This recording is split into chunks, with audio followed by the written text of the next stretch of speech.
مع الله في لألآت النجوم وحبك الغيوم وضوء القمر نحمده ونصلي على رسوله الكريم اما بعد بسم اللہ الرحمن الرحیم۔ معزز خواتین و حضرات، السلام علیکم ورحمۃ اللہ وبرکاتہ۔ میں آپ کی خدمت میں حاضر ہوں پروگرام سنہری باتوں کے ساتھ، اور آج کی اس مجلس میں آپ کے سامنے اس بات کو بیان کیا جائے گا کہ اچانک موت کیسی ہے۔ اچانک موت کے اعتبار سے ہمارے لیے قرآن و سنت میں کیا رہنمائی ہے، تو یاد رکھیے اچانک موت یہ اللہ رب العزت قرآن مجید میں فرماتے ہیں کہ اخذناہم بغتۃ، کہ ہم نے ان کو اچانک پکڑ لیا۔ اچانک موت کا آ جانا یہ اچھی بات نہیں ہے۔ نبی کریم صلی اللہ علیہ وسلم سیدنا ابو ہریرہ رضی اللہ عنہ فرماتے ہیں کہ ایک دیوار کے پاس سے گزرے تو اچانک گزرے، تو نبی کریم صلی اللہ علیہ وسلم سے پوچھا گیا یا رسول اللہ آپ اتنی تیزی سے کیوں گزرے؟ تو فرمایا میں اچانک موت سے اللہ کی پناہ چاہتا ہوں۔ یہ بات مرقات میں ملا علی قاری رحمۃ اللہ تعالیٰ نے بیان فرمائی ہے۔ حضرت ابو امامہ رضی اللہ تعالیٰ عنہ بھی فرماتے ہیں کہ نبی کریم صلی اللہ علیہ وسلم اچانک موت سے پناہ مانگتے تھے، جیسا کہ طبرانی کی روایت ہے۔ لیکن یاد رکھ لیجئے اچانک موت کن لوگوں کے حق میں بری ہے اور اچانک موت کن لوگوں کے حق میں اچھی ہے۔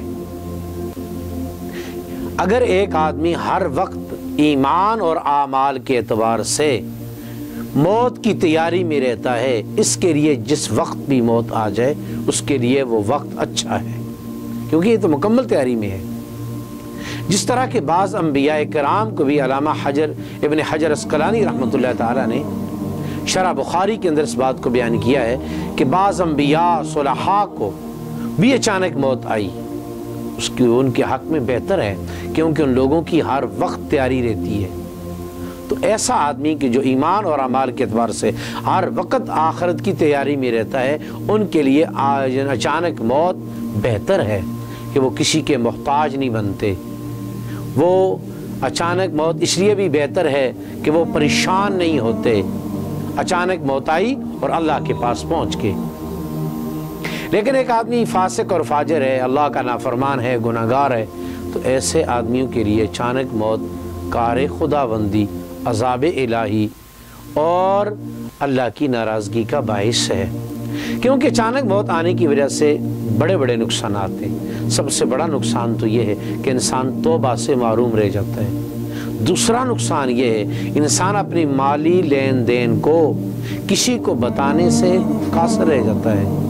اور تیسرا یہ ہے کہ انسان اگر مرنے سے پہلے بیمار ہو جائے تو بیماری میں خود بیماری گناہوں کے معاف ہونے کا باعث ہے، اور بیمار آدمی اللہ سے توبہ بھی کر لیتا ہے۔ اس لیے اچانک موت کو نبی کریم صلی اللہ علیہ وسلم نے گدے کی موت فرمایا ہے۔ اور پھر حضرت شاہ بھی فرماتے ہیں کہ اچانک موت یہ قیامت کی نشانیوں میں سے ایک نشانی ہے۔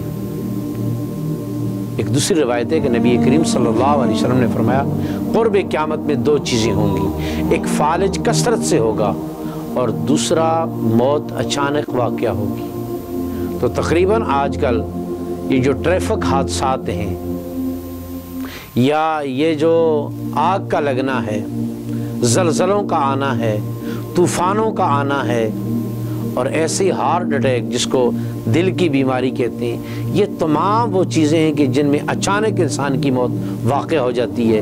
نہ توبہ کا موقع ملتا ہے، نہ اپنے مالی معاملات لین دین کے مسائل کو کسی اپنے وارث کو بتانے کا موقع ملتا ہے، اور نہ طویل بیماری کے نتیجے میں گناہوں کی معافی کا موقع ملتا ہے۔